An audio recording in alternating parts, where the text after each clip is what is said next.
Hello and welcome back to my channel Ease Neat with me.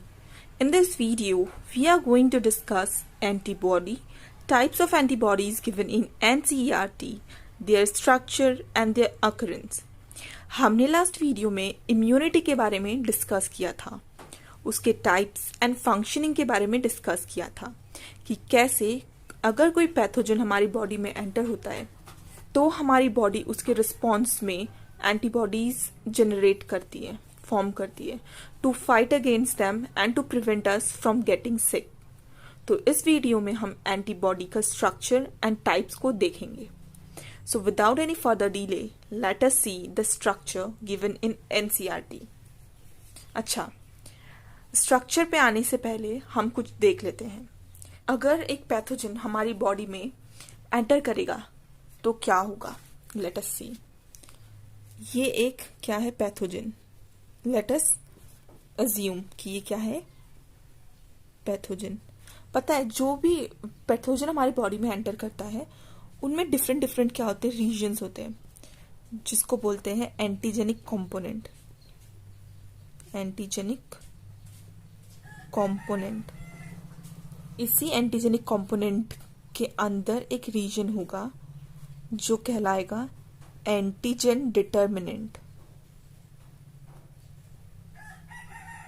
जिससे कि आके antibody जो है क्या करेगी, बाइंड करेगी।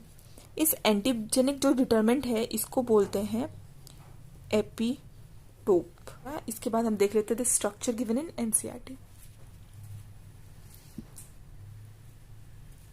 तो ये जो है वो स्ट्रक्चर है जो एनसीईआरटी में दिया है, ठीक है। ये है एंटीबॉडी का स्ट्रक्चर जो कि हमें वाई की तरह दिखता है, ठीक है। एंटीबॉडी एक्चुअली में होता क्या है, प्रोटीन होता है। ये देखो, प्रोटीन का एक चेन, ये प्रोटीन का दूसरा चेन, ठीक है। We know that proteins are formed by amino acids.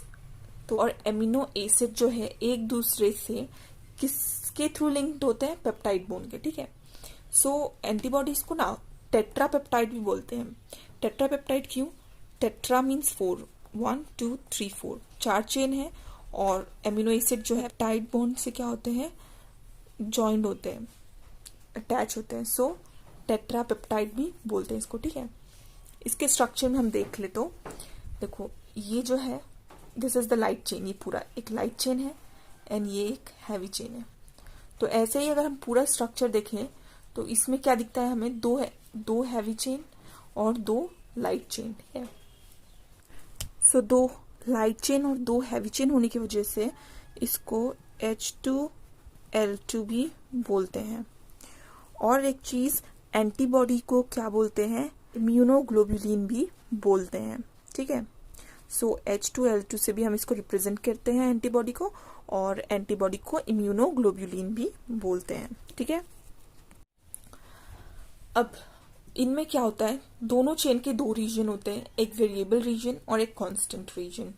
अगर लाइट चेन को हम डिवाइड करेंगे तो ये ऊपर वाला पार्ट जो है वो कहलाएगा वेरिएबल रीजन एंड जो नीचे वाला है that is light region. Similarly अगर हम हैवी चेन को भी डिवाइड करें तो ऊपर वाला reason is variable region and नीचे वाला reason is the constant region, ठीक है। ये क्या हो गया, कांस्टेंट रीजन, ये है ऊपर वाला वेरिएबल रीजन। देखो वेरिएबल क्यों, डिफरेंट पैथोजन में डिफरेंट एंटीजन होगा जिसके रिस्पॉन्स में हमें एंटीबॉडी में डिफरेंट फॉर्म करना पड़ेगा। अब ये एंटीबॉडी एक दूसरे से डिफरेंट कैसे होंगे, जब इनमें एक वेरिएबल रीजन होगा। ये जो है ये रीजन हमेशा चेंज होता रहता है, इसके अकॉर्डिंग इसमें क्या होगा, एंटीबॉडी बाइंड होगा। इसलिए ये जो एंटीजन बाइंडिंग साइट है ना, ये हर एंटीबॉडी के लिए, डिफरेंट टाइप को एंटीबॉडीज के लिए डिफरेंट होता है, ठीक है। और अगर आपसे कोई पूछे कि ये एंटीजन बाइंडिंग साइट जो है वो कौन से रीजन में प्रेजेंट होता है, वेरिएबल या कांस्टेंट, तो आप बता सकते हैं कि ये एंटीजन बाइंडिंग साइट जो है वो प्रेजेंट होता है between variable region of light chain and heavy chain, ठीक है। ये आपको दिख रहा होगा यहाँ पे, ये N है और ये C है। ये क्यों है, अगर हम एक प्रोटीन का स्ट्रक्चर देखें, मैंने बोला कि प्रोटीन अमीनो एसिड से बनता है। जो फर्स्ट अमीनो एसिड होता है उसको हम N टर्मिनल बोलते हैं और जो लास्ट वाला एमिनो एसिड होता है उसको सी टर्मिनल बोलते हैं, इसके लिए एन और सी यहाँ पर है, ठीक है। और ये जो लाइट एंड हैवी चेन है आपस में डाइसल्फाइड बॉन्ड से लिंक्ड होते हैं, ठीक है। तो ये हो गया स्ट्रक्चर। अच्छा, एक और चीज, जैसे कि हम देखो, जैसे हमने देखा था कि ये एंटीजन डिटर्मिनेंट को एपिटोप बोलते हैं, एपिटोप, वैसे ही जो ये एंटीजन बाइंडिंग साइट है उसको बोला जाता है पैराटॉप। पैराटॉप में जो है एपिटोप आके अटैच हो जाता है। सबस्ट्रेट एंजाइम रिएक्शन में जैसे लॉक इन की स्ट्रक्चर है वैसे यहाँ पे फॉर्म होगा। एक पर्टिकुलर एंटीजन बाइंडिंग साइट पे एक पर्टिकुलर एपिटोप आके अटैच होता है, ठीक है, जो कि इसमें फिक्स हो सके, फिट हो सके, ठीक है। आप कंफ्यूज नहीं होंगे। देखिए ये जो एपिटोप है वो क्या होगा, पैराटॉप में आके अटैच हो जाएगा, ठीक है। अब नेक्स्ट है the types of antibody. So these 4 types of antibodies are given in NCERT. Antibody को इम्यूनोग्लोबुलिन भी बोलते हैं। तो कितने टाइप का हो गया, immunoglobulin A, immunoglobulin M, immunoglobulin E, immunoglobulin G. अभी इनमें से सबसे ज्यादा कौन सा होता है, आईजीजी, जो कि 75%। देखो ये हमारी बॉडी में मैक्सिमम है, तो बहुत सारा होने के लिए क्या होना पड़ेगा, इसका साइज छोटा होना पड़ेगा। तो it is the smallest antibody, maximum in number है, स्मॉलेस्ट है ये, so it can pass placenta. कुछ भी चीज क्रॉस करना हो तो इजीली क्या क्रॉस करेगा, जिसका साइज छोटा होगा। So IgG is the only antibody which can cross placenta. So ये फीटस के डेवलपमेंट में बहुत इंपॉर्टेंट रोल प्ले करता है। ये क्या है, मैक्सिमम है। और मिनिमम क्या है, आईजीई। आईजीई क्या है, ये एलर्जिक रिएक्शन के टाइम फॉर्म होता है।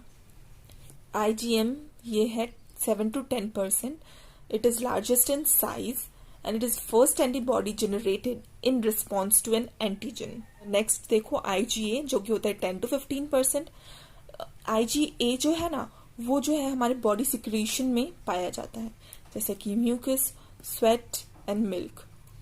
जो मोस्ट रिपीटेड एक क्वेश्चन है नीट में आता है रिलेटेड टू कोलेस्ट्रॉम, उसमें कौन सा टाइप का एंटीबॉडी होता है। तो that is also secretion. The initial stage में जो मिल्क सिक्रीट करता है येलोइश कलर का, दैट इज कोलेस्ट्रॉम। तो उसमें क्या होगा, IgA होगा। जैसे कि हमने एक एंटीबॉडी का स्ट्रक्चर देखा अभी, उसमें हमें पता चला पैराटॉप क्या होता है, और एक एंटीबॉडी में 2 पैराटॉप होता है, ठीक है। देखो ये एक पैराटॉप हो गया और ये एक पैराटॉप हो गया। तो इनके ना डिफरेंट स्ट्रक्चर होते हैं। जो हमने अभी एंटीबॉडी देखा IgE एंड IgG में स्ट्रक्चर सेम टाइप का ही होता है, वाई शेप का एंटीबॉडी फॉर्म होता है। तो इनमें 2 पैराटॉप ही होगा। बट IgA और IgM में क्या होता है, स्ट्रक्चर थोड़ा डिफरेंट होता है। IgM में ना ऐसे बनते, देखो, सॉरी क्या कर रही हूँ मैं, अच्छा, IgA का स्ट्रक्चर ना ऐसा होता है, देखो ऐसा, और यहाँ पे भी एक अटैच होगा, ठीक है। तो इसमें कितना हो गया, 1 2 3 4 पैराटॉप हो गया। और IgM में जो है 5 एंटीबॉडी अटैच होता है, 1 2 3 4